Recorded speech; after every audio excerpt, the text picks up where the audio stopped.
Okay, so ignore the awful setup. We're just gonna pretend that she's not here.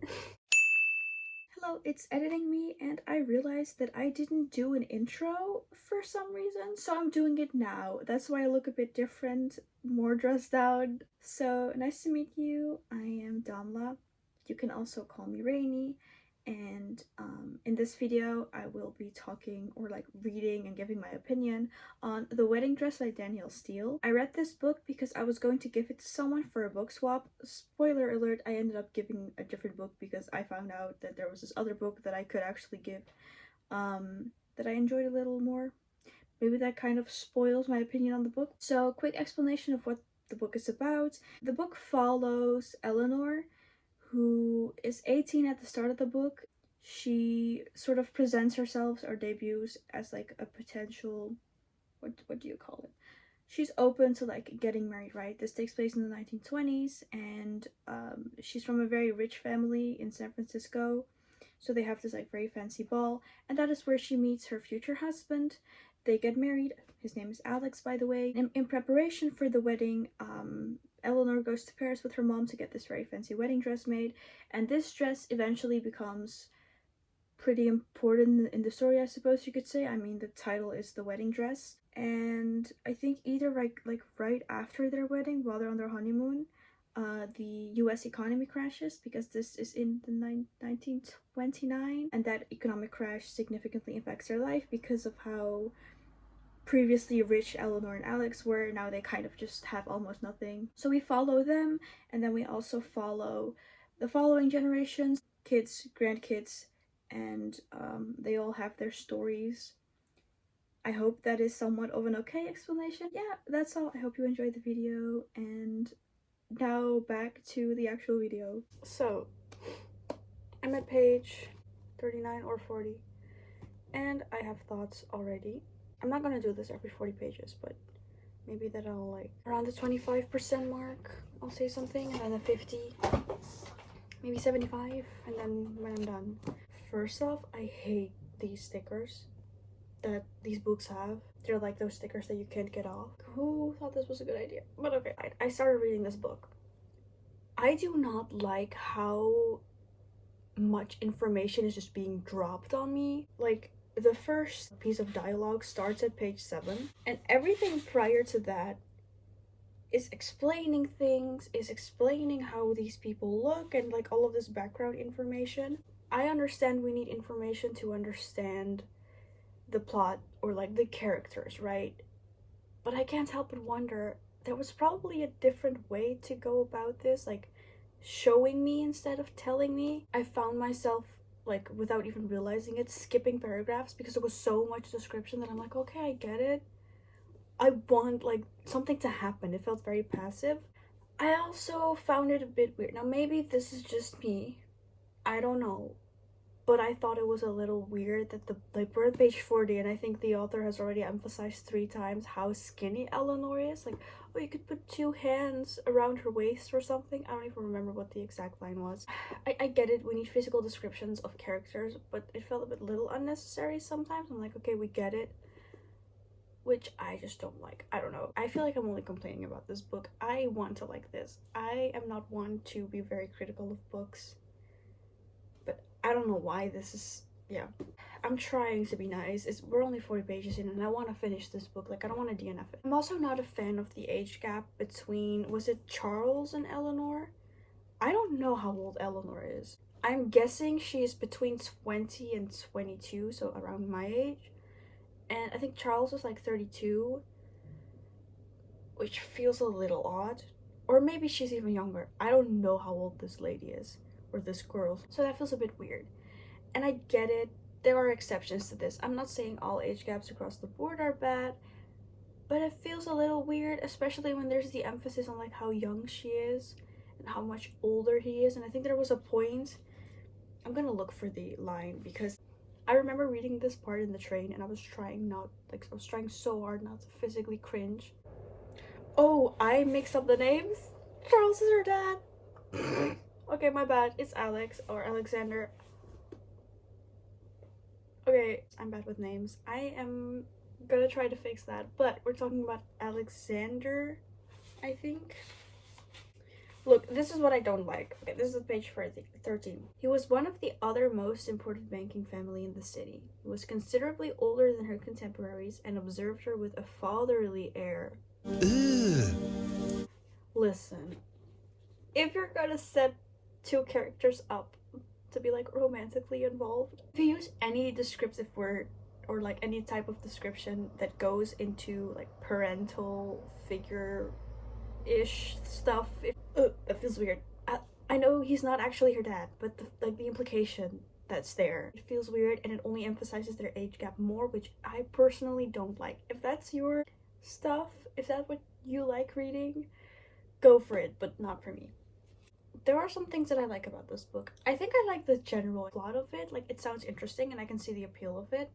Another thing that I did actually like about the book, I do feel like the author did her research about the time period it was taking place in. So if I am wrong, feel free to correct me. But that's how it comes across. It comes across like she did her research. So that's something I do like. We're gonna see how the rest goes.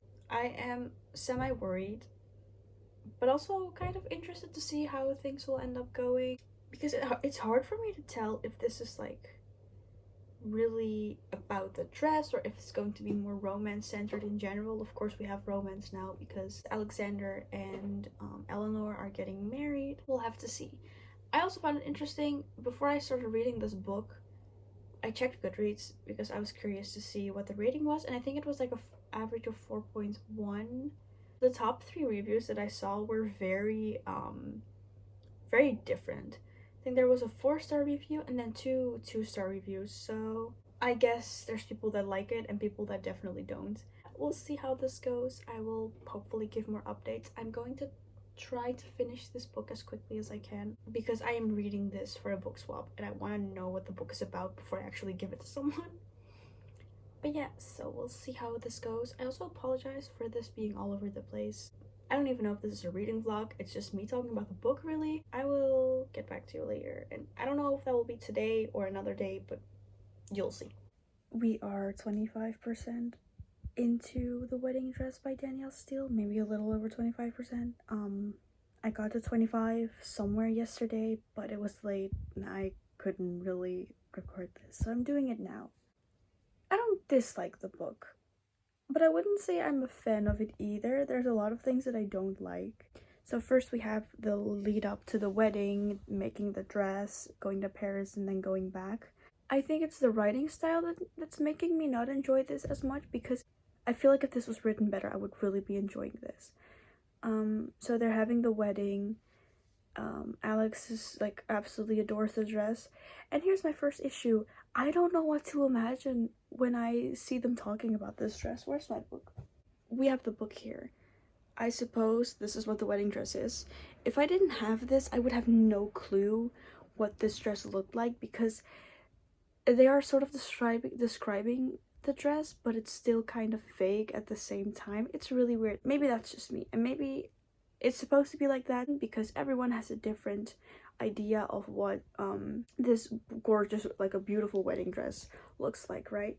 But I don't particularly like it that much. Oh god. Okay, I'm just reading some of the quotes that I wrote down, because something that makes me very uncomfortable is how the book keeps emphasizing the age gap between Alex and Eleanor. And Alex is like one of the few characters I actually feel a connection to. Like, I don't even feel that connected to Eleanor, but you can tell that Alex really cares about her. So I'm like, okay, well, I suppose I can kind of get over the age gap. And sometimes I even forget about the age gap.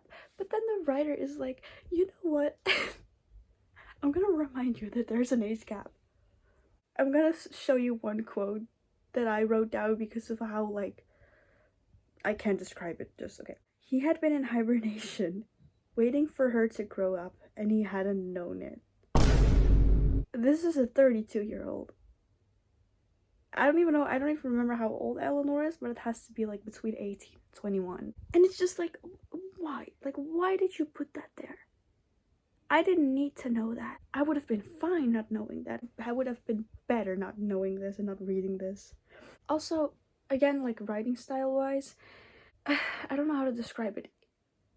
Some of the sentences feel too short. I don't need like an insane Latin sentence with like a bunch of commas, but there's times where I'm like, okay, well, this doesn't feel right. Also, it's very descriptive, yet not descriptive enough. There's mention of Eleanor not having any bridesmaids at the wedding, specifically. And I'm like, okay, well, why did she not have any bridesmaids? Is she not that close to her friends? What about female family members? Did she just not want any bridesmaids? Like, explain. We get to hear about, like, Alex's brothers and how they're very mischievous. Mischievous? Is that the word? Mischievous? Mischievous? Anyway, we hear that, and they're still his, I forgot what it's called. But they're, you know, they're still there. So we get that. But then as for Eleanor's, like, I don't know. I'm like, why would you mention that and then not explain why? Because now I'm confused. I know it's a detail. Maybe it's just me being very nitpicky. I don't know. I want to like this book. I really do. Also, the wedding night scene. I am not even going to say much about it. It's like, it's not that good, and some of the word choices are very questionable. I never want to hear the word exploded in a sexual context ever again. I'll just say that. So yeah, that's my thoughts. I have a lot of things I don't like. I have a few things that I do like, and it's not to the point yet where I don't want to read it anymore, so I'm not gonna DNF it, of course.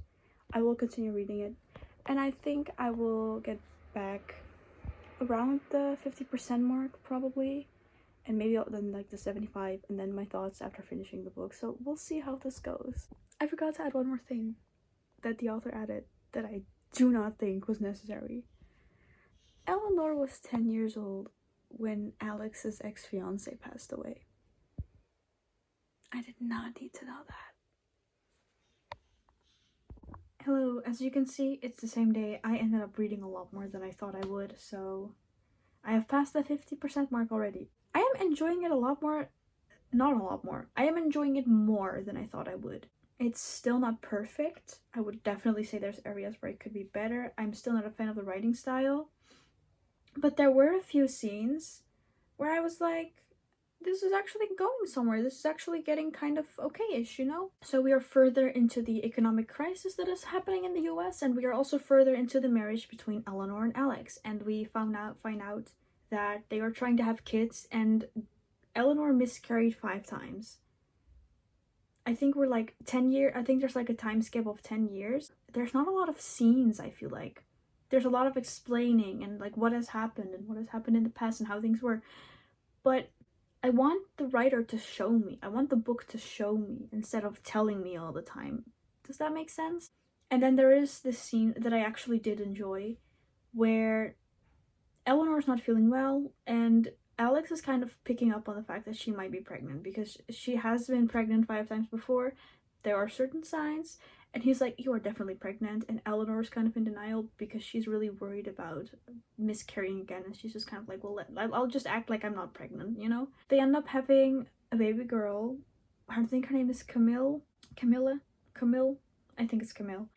And the economy is still not great, but Eleanor's working at a school and Alex is working at a bank, and he had this very shitty boss that I thought was kind of funny, and I kind of wish we saw more of that. Also, something I didn't mention at like towards the beginning of the book, I did not know curling irons existed in the 1920s, and I feel so stupid saying that, but I literally had to Google like, did curling irons exist in the 1920s? But they have been around for a very long time.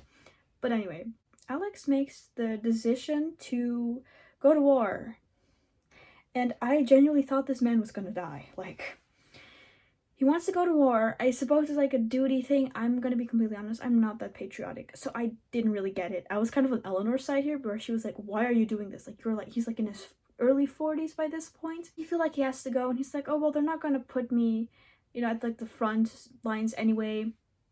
Spoiler alert, he has to fight.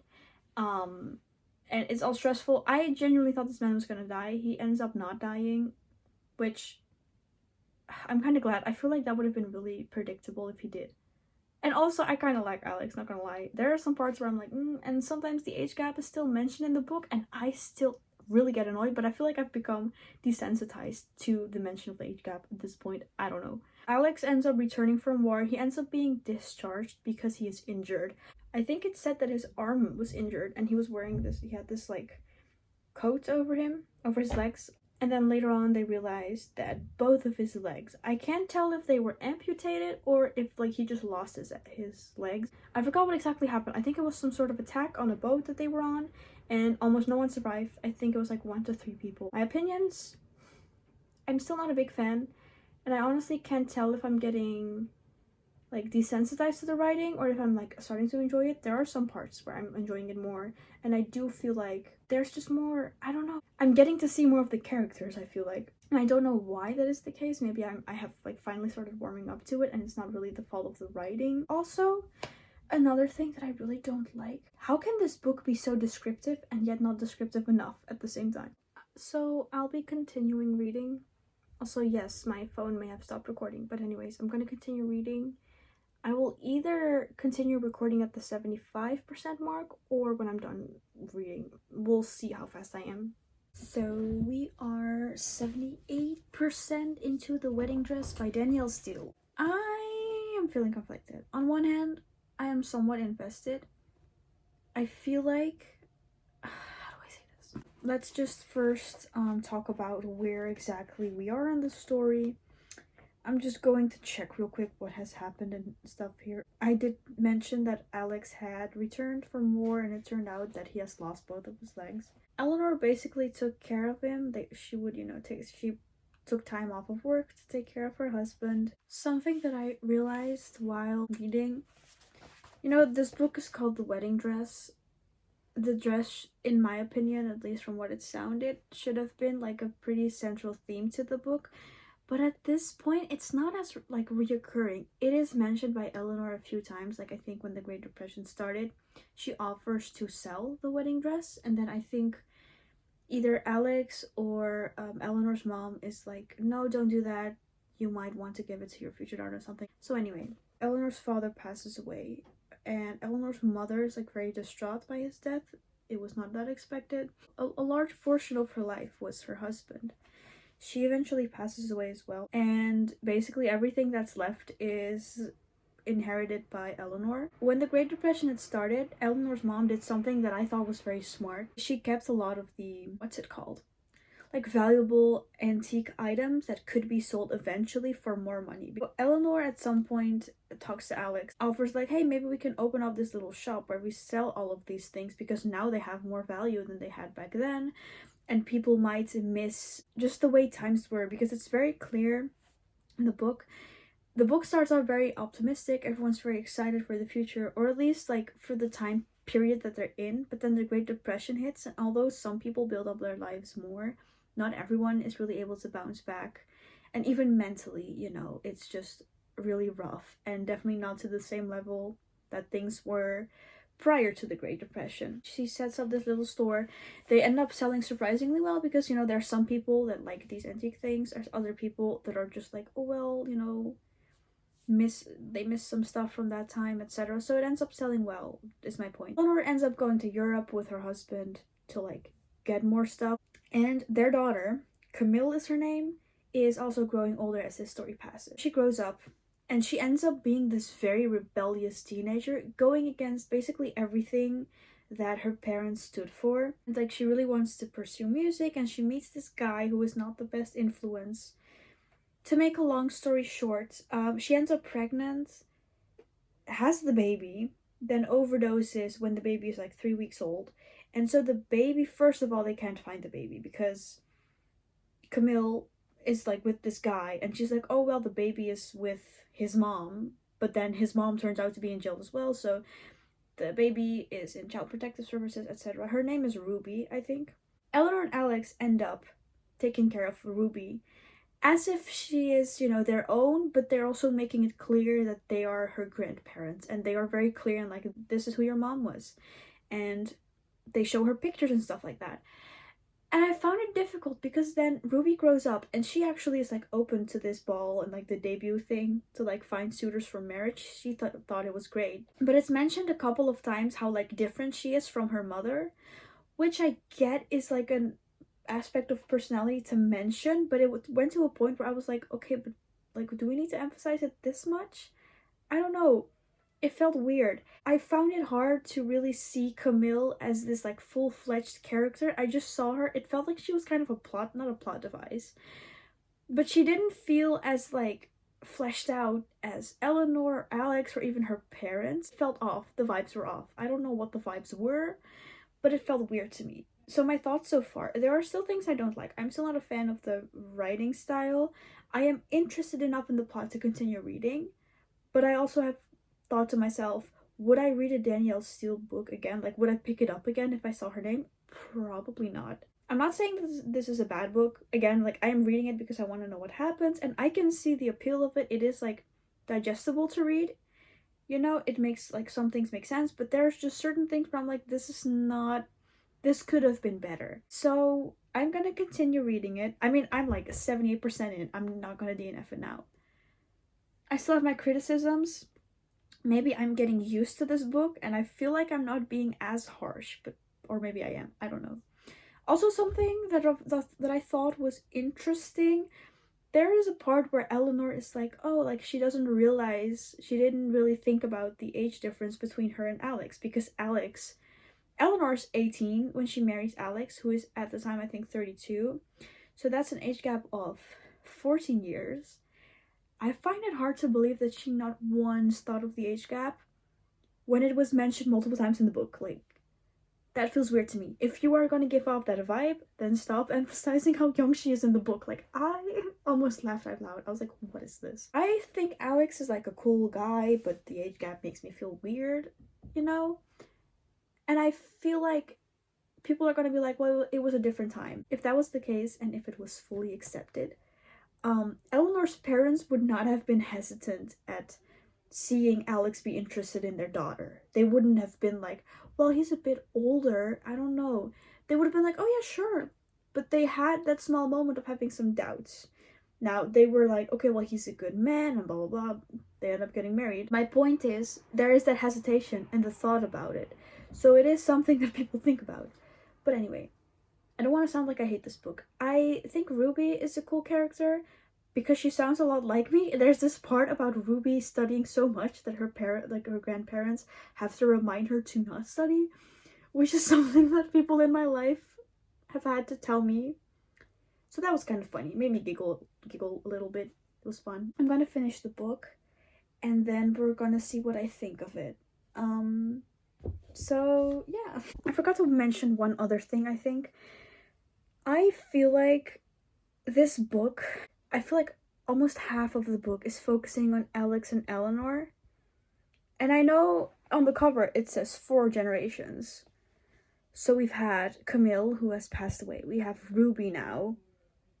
And it took like 25% of the book for those things to be like developed, for Camille's life to, you know, for her to grow up, to have all of these events happen, to have her pass away, and then for Ruby to get older and prepare for her debut as like, what's it called? I forgot what it was called, but like to look for a potential husband, things like that. I forgot to mention, Ruby ends up meeting some guy, and I think his name is Zach, I'm not sure, and she ends up being kind of like into him, I guess, and it seems like her grandparents really like him as well, so like they somewhat have their approval already. So again, there's a lot happening here, and if I compare it to like first part of the book that I was reading, a lot still happened, but in a shorter time span. It's hard for me to explain, but I guess the way that time flows in this story is just not really for me. I'm gonna stop yapping now, and I'll see you when I'm done reading. First off, ignore how I look, please. Today is a comfy day, so I finished The Wedding Dress by Danielle Steele. And I have my notes again here. So, long story short, Ruby and Zach end up getting married. Zach proposes to her, and they end up having 2 kids. And that is kind of where the marriage goes down, which is like less than 2 years into them being married. I don't remember the specifics, but I know he's rich. And so he has like men and women throwing themselves at him. And he ends up, well, it starts with one affair, and he ends up having multiple. And Ruby stays with him for the sake of the children. Eleanor and Alex are both very much aware. At first, they don't really want to believe it, but at some point, there starts to be, well, first of all, the first time happens that he cheats on her. And then the second time, there's kind of this pattern where, like, Zach will buy this very extravagant gift for Ruby, sort of probably to, like, make up for the fact that he cheated on her. And the second time, Eleanor's like, okay. I feel so bad for Ruby because another thing, well, so their youngest kid leans more towards his mom, Ruby, because I think he said he walked in on, like, Zach doing stuff with another woman. That obviously changes how you view your dad. But Ruby's daughter, what's her name again? I think it's Kendall. Kendall has this very, in my opinion, distorted view of what her mom is like, and she's very much blaming Ruby for everything. I don't remember if I've mentioned this, but Alex passes away, and I'm gonna be honest, I expected to feel more, because I think Alex was one of the few characters that I sort of started to like. And I tend to cry easily. Which books made me cry? We Hunt the Flame made me cry. Love Simon made me cry. I think The Crooked Kingdom almost made me cry, but I was in public, so I really had to, like, force myself not to. But if I don't cry at a book, I'm like, okay, that's weird. None of the deaths in this book really made me cry, honestly. I'm not saying that makes the book bad by default, but I don't feel that connected to the characters, and that usually is why I stick to a book. I like them, and I didn't DNF it, but you know. So as time goes on, Kendall also starts to realize there's this one event where she wants to visit her dad, like surprise him at this, like, expensive yacht that he owns. She walks in on it. I'm not even gonna describe the scene because it literally is so bad, but yeah, a lot of stuff is happening when she's walking in, and he's kind of embarrassed and whatnot, and she ends up leaving, and she actually calls her brother Nick, so Ruby's son, to talk about it, and he's like, yeah, I know about this, like, this is not my first time. And then she was like, well, maybe I was wrong about some things, you know. Kendall apologizes to Ruby, which I thought was a sweet moment. So when Kendall finds out, they end up, I don't remember how exactly it happens, but Ruby finally makes the decision to divorce Zach. And Zach is, like, in shock. Don't be shocked. You're shocked? You're shocked?